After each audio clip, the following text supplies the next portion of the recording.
días.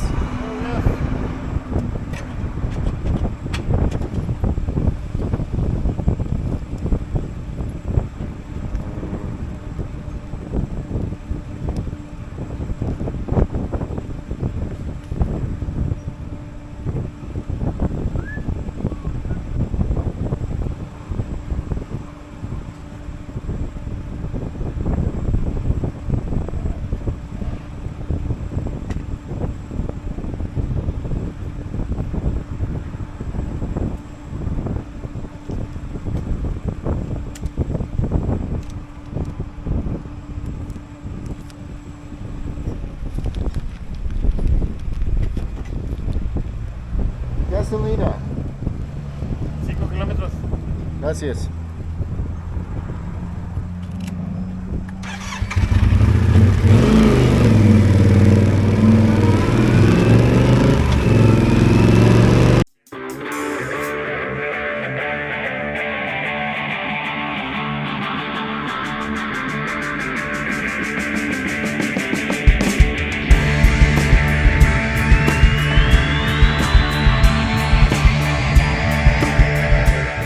Going to be traveling through Mexico over the next 4 days.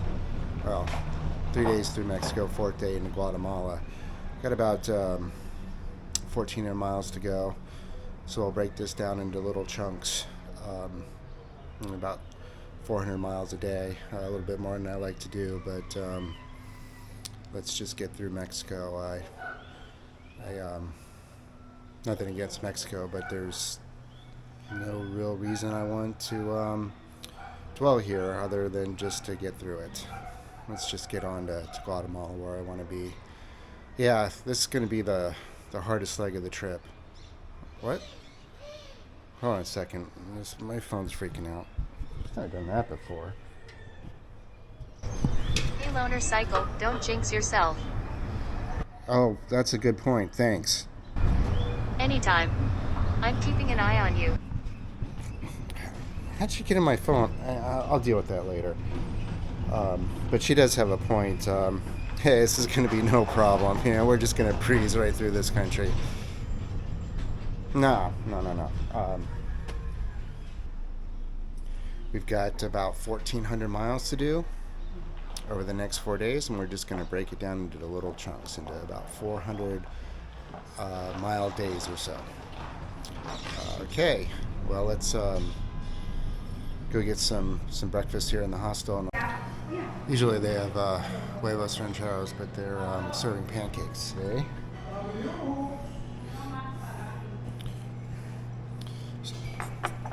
It's not brewed coffee, but it's not bad.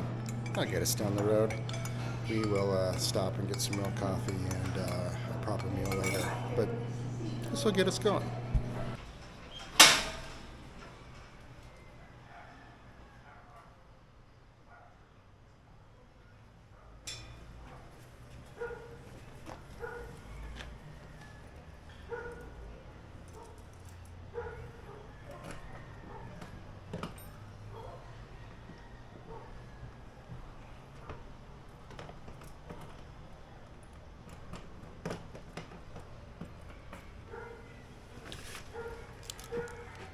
See, motorcycle-friendly hostel. They even have their key. It says, yeah, there we go. Motos. A place to park the bike. All right, let's pull around front and give the keys back. Get all checked out.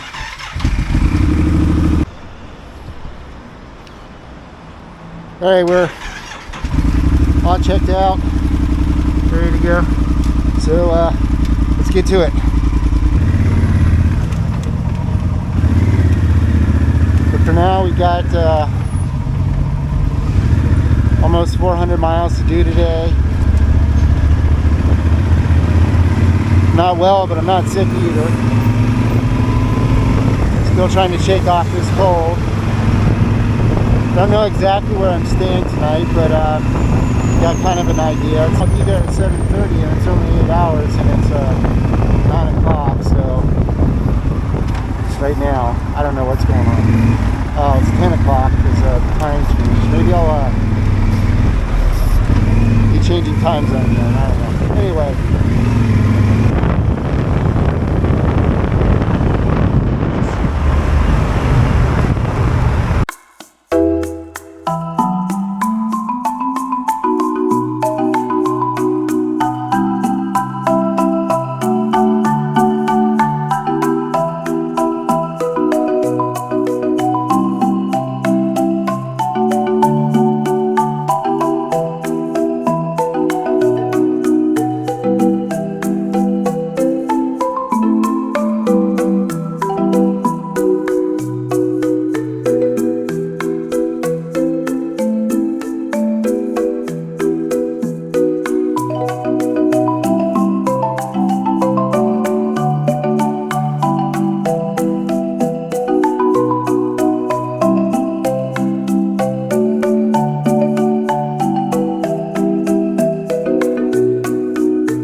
Well, so much for the toll road.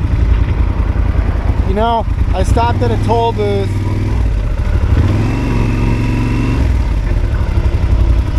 Paid him another 80 pesos. I don't know, I don't remember, something like that. Then 5 miles later, they waved me off the road because the bridge is out.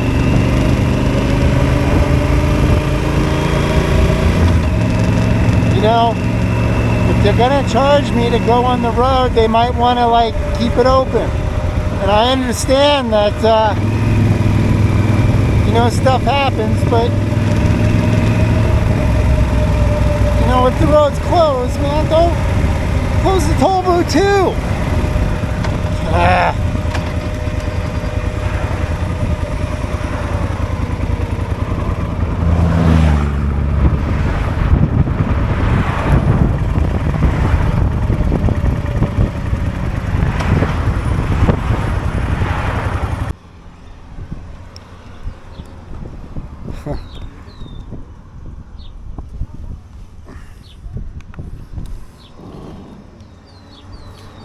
Hello. Well, I wanted to record my interaction with the toll booth lady, but my camera was set to time lapse. I basically told her, you know, last toll I went through, I paid money, and 5 minutes later they waved me off the road because the bridge was closed. She said, "Yeah, I know." So, I guess got some empathy, better than nothing. Yeah, I think this is punishment for all those years that I was into libertarianism and anarcho-capitalism, you know, where, you know, in an anarcho-cap world, all the roads would be toll roads. You know, back in those days, I can't believe some of the stuff that came out of my mouth. And there's a certain person that I had bitter arguments with. I mean, these are the kind of arguments that can damage your relationship. And for that, I just want to apologize for some of the crap that came out of my mouth. You know who you are, and I'm sorry.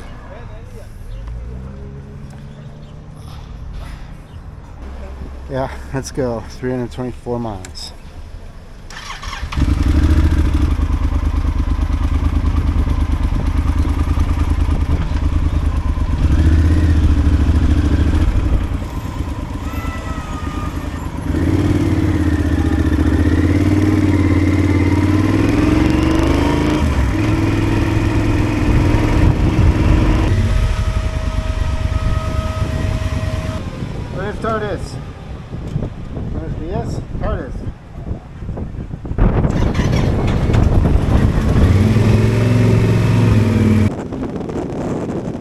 See,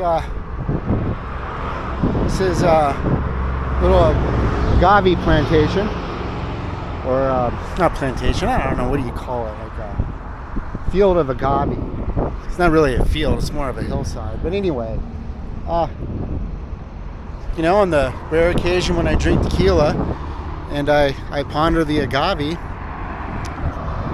this is kind of the picture in my mind. How about that?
I was trying to think of a snarky joke about this convoy of gasoline tanker trucks, but I thought better of it and decided to just turn the camera back around. As I overtook the first truck, the armed military escort came into view. The seriousness of the situation asserted itself. This is no laughing matter.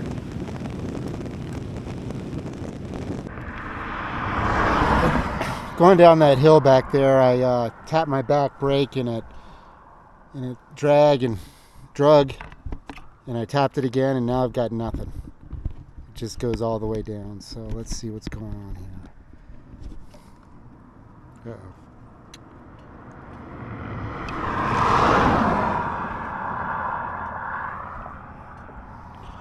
And my claw here for my selfie stick's falling apart. When it rains, it pours.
Well, I'm not seeing anything obvious. The one part of the system I can't see is the ABS pump. That's underneath the seat, and I'm not gonna deal with that right now, because even if I did find something under there, there's really nothing I can do about it here anyway. Yeah, so this bike has been trouble-free for me, and shoot, the first problems I have, in a foreign country. Why couldn't you have done this in Colorado or Montana? Front brake feels a little bit weird too. At this point, I'm worried about the ABS pump. It's interesting. I was reading a thread about them not too long ago going bad on the 13s.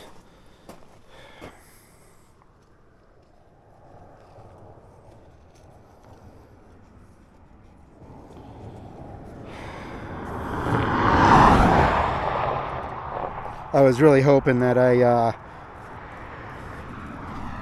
did my long COVID airhead thing and not tighten the bleeder bolt when I bled the brakes.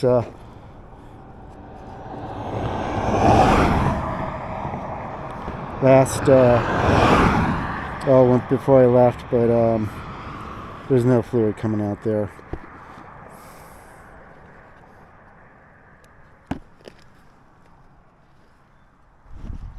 Huh. That came loose. I wonder if that got stuck up in the caliper.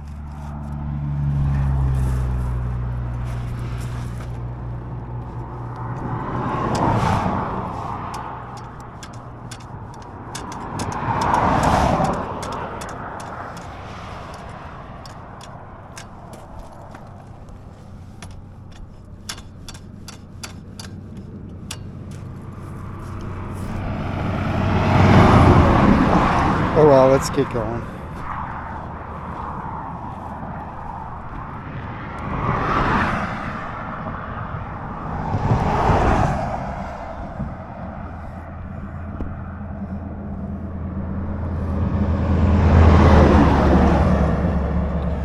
I know this is a big topic of debate in the motorcyclist community: front brake versus rear brake.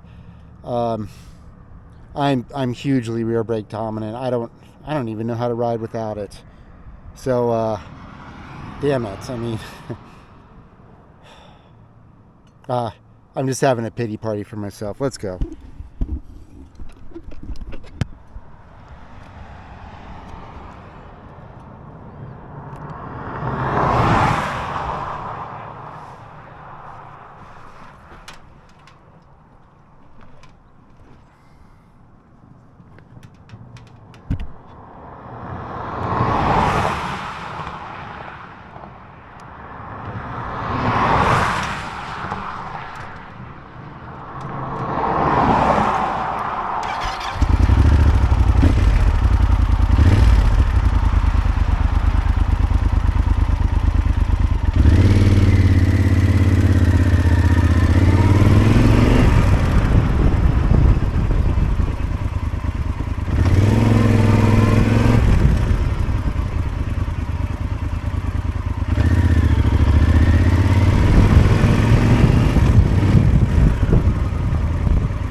Explain something here about the front brake.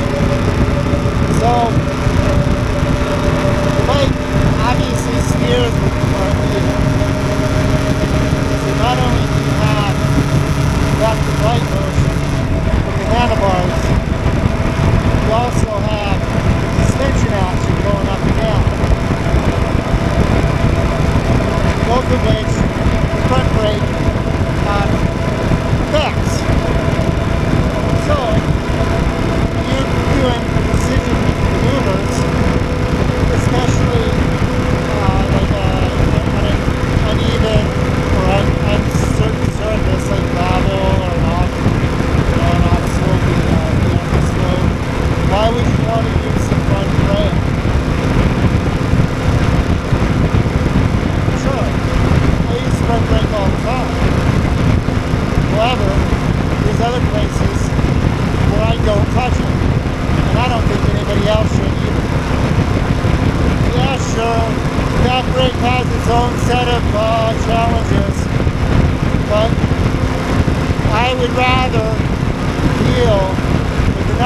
stable back wheel than an unstable front wheel.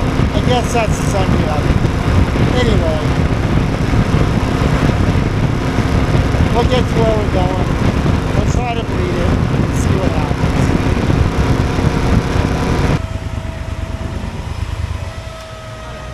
Go left.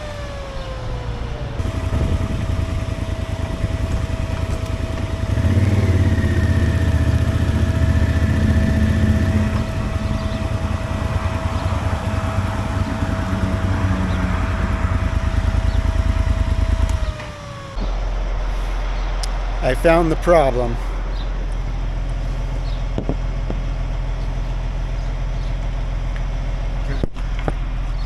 Such an idiot sometimes.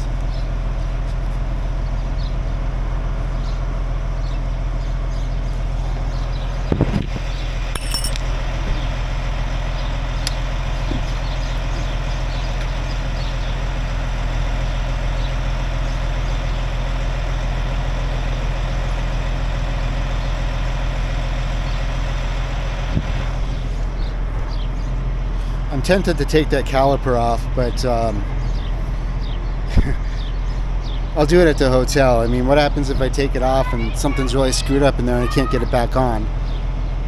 This is not the time for that. So I'm just going to cut that piece off of there. Damn it. Ah.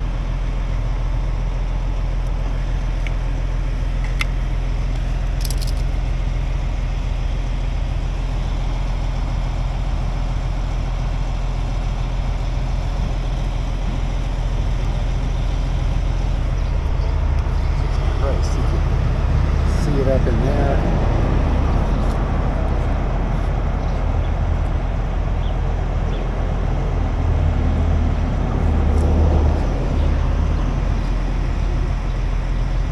You know what? I'm going to take that caliper off real quick. Worst case scenario, if it doesn't go back on, I can deal with it. But I don't feel safe continuing just cutting that piece off. What a mess.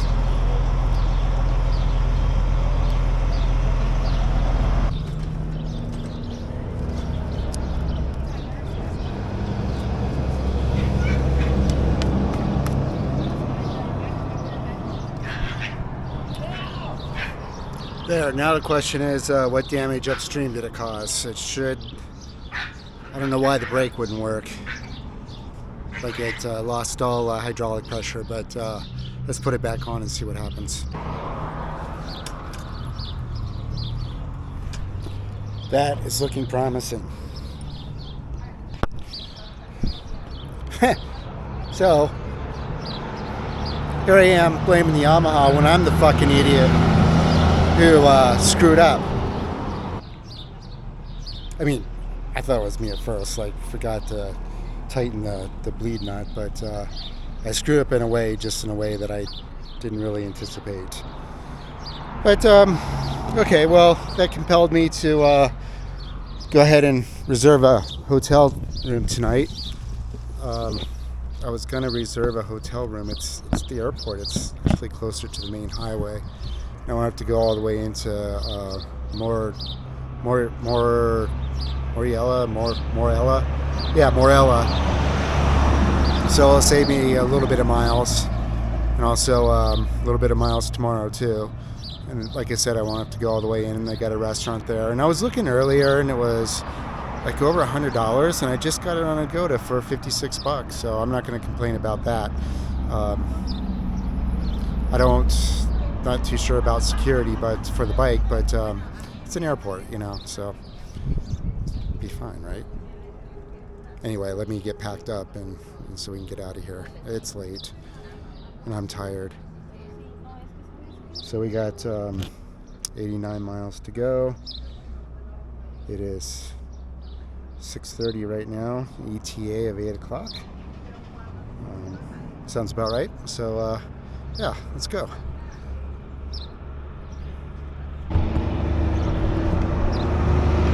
Oh, and one thing I forgot to add is, like, 2 people stopped and asked if I needed help. How cool is that?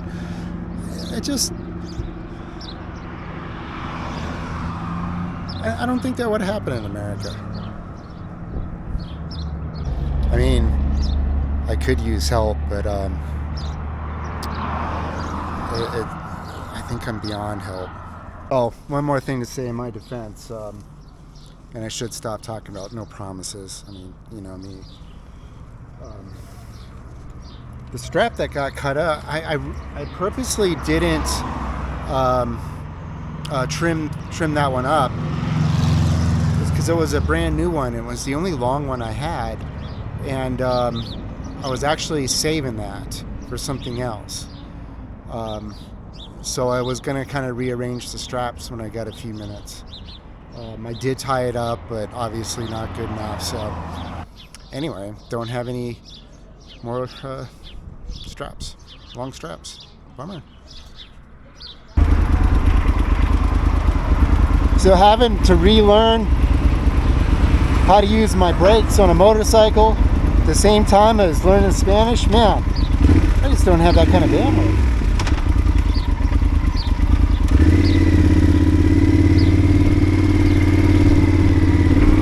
I mean, I've been rear brake dominant only a few years less than I've known how to use language. Hell, Spanish would probably be easier for me because I had 2 years of Spanish in high school.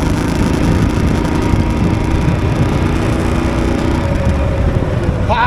Rear brake. Yes! Alright. Let's get going.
Started.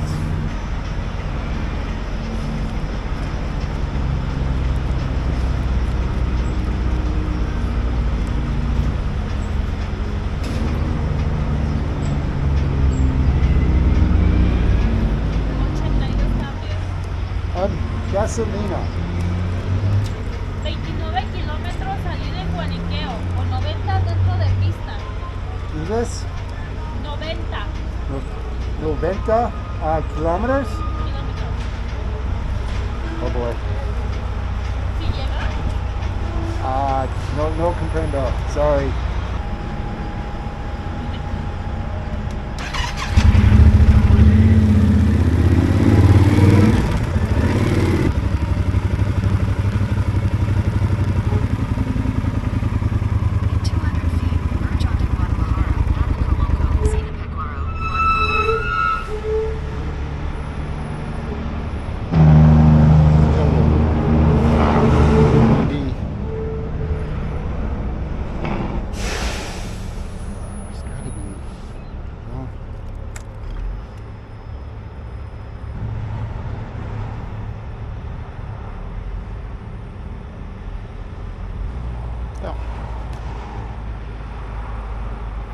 Okay, well, 55 miles.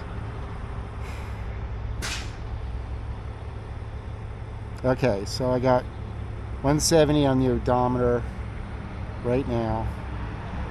Let's say we get 40 miles an hour, so 40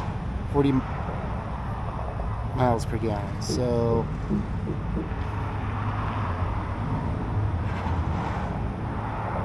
we have to go about 10 miles. So if we can make it to 180 before our fuel light comes on, we should just be able to barely squeak in. But she said 90 kilometers, which is 54 miles, and that's where we're going tonight. So that might be a problem for tomorrow.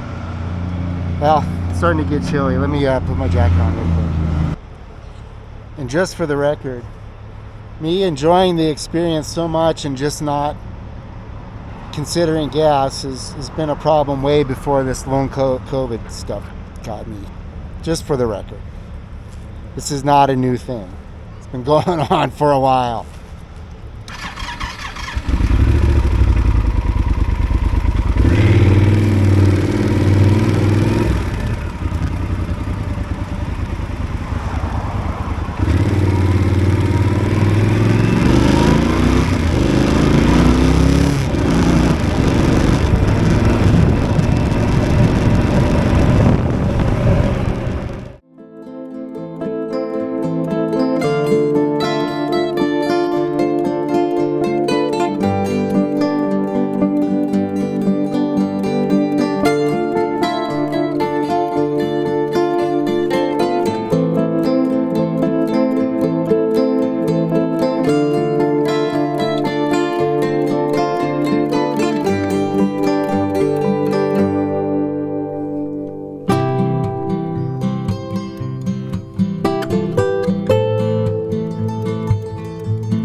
Well, I've arrived at the hotel. Man, that last 30 minutes was pretty rough. The Tenere has like this, I don't know, weird magnifying thing with its headlights, and you know, the LEDs don't really work that well with it. Anyway, I was unable to find a gas station, but you know what? That's a problem for tomorrow, Jason.